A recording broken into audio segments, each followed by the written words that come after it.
Hello, everyone. My name is Victor Monga. I am vCloud Network TAM at VMware. Today I have Harrison Creighton with me. Harrison? Hey, Victor, how you doing? Good. So, Harrison, I heard a new challenge in the community, so I wanted to bring it up to you and see if you can find us a solution with NSX. So, one of my security friends, he is based out of US, and their company is global. So, they have an office in France, Paris, and currently they are wondering if there is any way to actually limit an access for their employees so that after hours they won't be even able to connect to their organizational resources. Now he's scrambling through either doing automated Python scripts and all sorts of things, but he was wondering if there's any solution out of the box with VMware NSX. Well, yeah, VMware NSX, obviously, we have the distributed firewall functionality. You have the capability to do identity-based firewall as well. But with that, you can also set a time-based policy. So you can limit the amount of time that a policy is applied. So, you could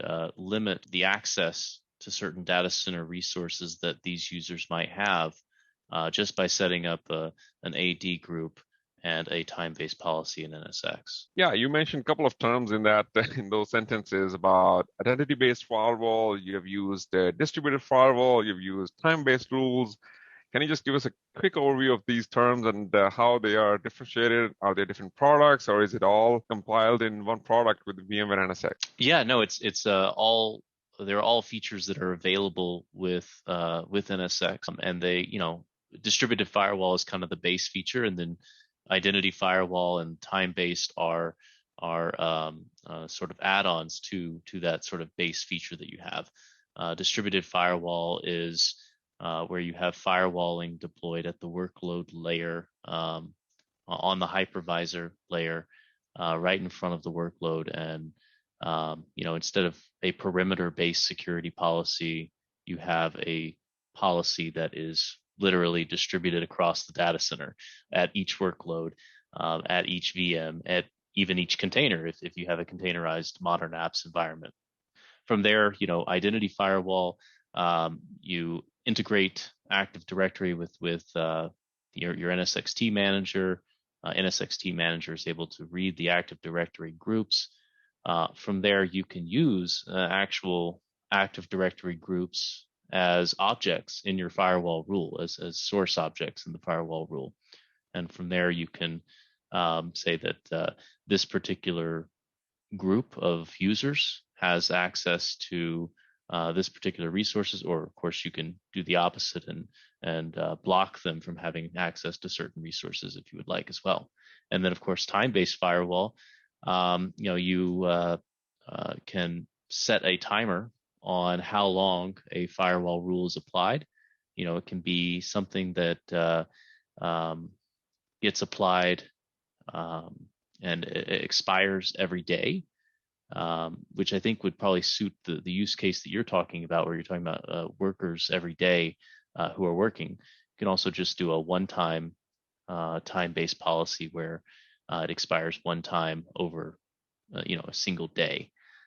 So these are features that all come with NSX as a product, and they kind of build on top of each other.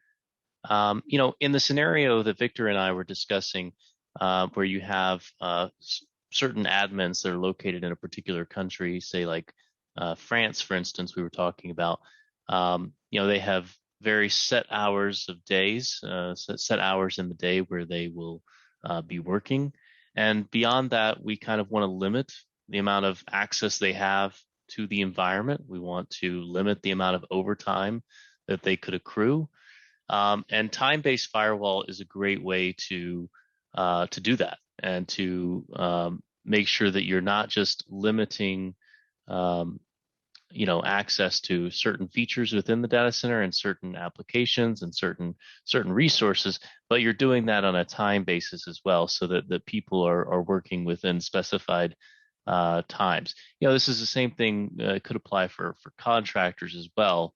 If you hire some contractors to perform some work over a set period of time, you could use time-based firewall to ensure that once the contract is up, that their access expires at the network layer. So let me kind of walk you through how we set this up here. And we'll use the French admins as our example here. France has, you know, a 35-hour work week, and you know, there's going to be a desire to limit the amount of overtime that the French admins can get. So we want them to work an 8-hour day and be done. And so we'll go to security here, distributed firewall, and you can see here that I've got some rules already set up here to account for their access. So here we have the an IDFW rule, or an identity firewall rule, that uses the IT admin's Active Directory group as a source, as you can see here, and then the destination is the resources in the data center that they have access to. In this case, the Phoenix app is what the IT admins will have access to. We've applied this to the our remote desktop or VDI server group here, and you can see that contains the user VM01. So basically, you know, the French admins or IT admins that are a part of this AD group are going to remote desktop into this VM here, user VM01. And from there, they're going to access what they need to access in the data center. In this case, we've allowed access to the Phoenix app. Okay. And you can see here that in the next instance, in the next rule, we have a drop rule. So preventing anyone else from that IT admin group to talk to anything else in the data center. So we've limited access to the Phoenix app only already. So another thing that we can do, though, like I said, is place a time limit on how long that they have this access. So say we don't want them to have this access over the weekends, or say we don't want them to have access after 5 p.m. We can make sure that this rule here, this allow rule that gives them access to the Phoenix app, is only active for a certain period of time during the workday, for instance. So we can, here's the button that you'll use to set a time window. You can see that right here. It's a little clock icon. So you go here, and you can see that we already have one set up here that matches this. So let's just click edit just to take a look at what this looks like. So we've called it French IT admins. We're focused on, like I said, users in France accessing this application and limiting their access based on the time. We've set the time zone to UTC. You can also set the time zone local to the transport zone or transport node. But in this case, we're going to keep it at UTC. The transport nodes are also in UTC as well. You know, we set this frequency instead of weekly. You have the options of weekly or one time. You know, one time is great for that contractor scenario, right, where you've have people for a set period of time. But in this case, these are employees who work in a particular country. They work 8 to 5 hours, you know, local time in France. I think that's central European summertime, which is a couple hours ahead of UTC time. So we've got access enabled for them every day of the week. Okay. And then we've set a time limit on how long this time-based rule will last, and you can see it's ending on May 31st. It started on April 1st, but here's and this of course could be extended, you know, infinitely if you wanted. But we've set the time to 6 a.m. UTC to 1500 UTC, so that would be 8 to 5 in the French time zone of Central European summertime. Okay.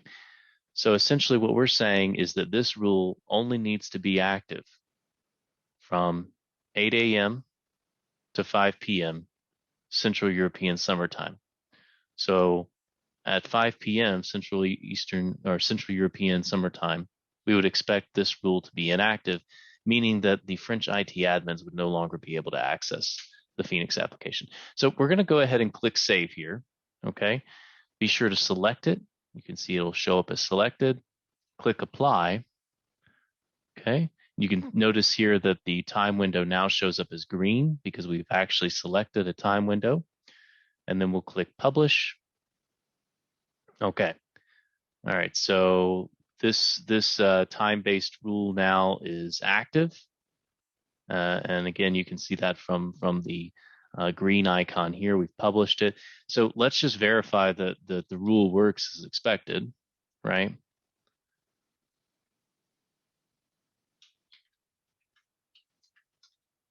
So right now,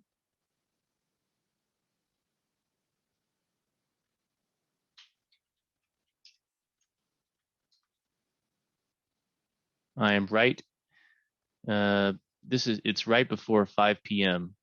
In France right now. We're at about 4:57. So it's 7:57 Pacific time. It's 4:57 Central European summertime. So this rule should still be active. So we'll verify that that we're able to access this. Start over here. So we're able to log in to the user VM01. This is our RDP desktop. Now we're going to try to access the Phoenix web app. And as you can see, we are able to access the Phoenix web app. We'll go to Phoenix Web 02 as well. So the rule is active at the moment, and we can confirm that on the data plane. Running summarize DV filter, and here's our user VM01. And we'll take this slot 2.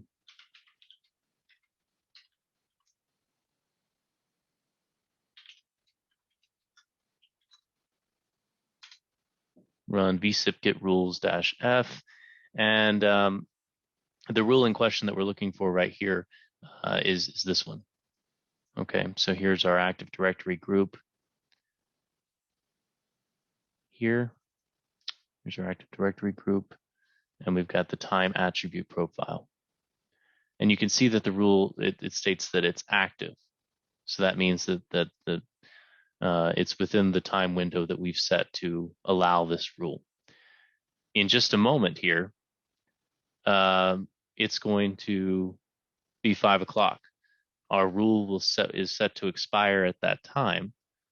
So what we would expect to see is that the the IT admins logging into this user VM01 will no longer be able to access the Phoenix app here in just a moment. So we'll give it a second here to see to test that out, and we would also expect this to become inactive instead of active on the data plane.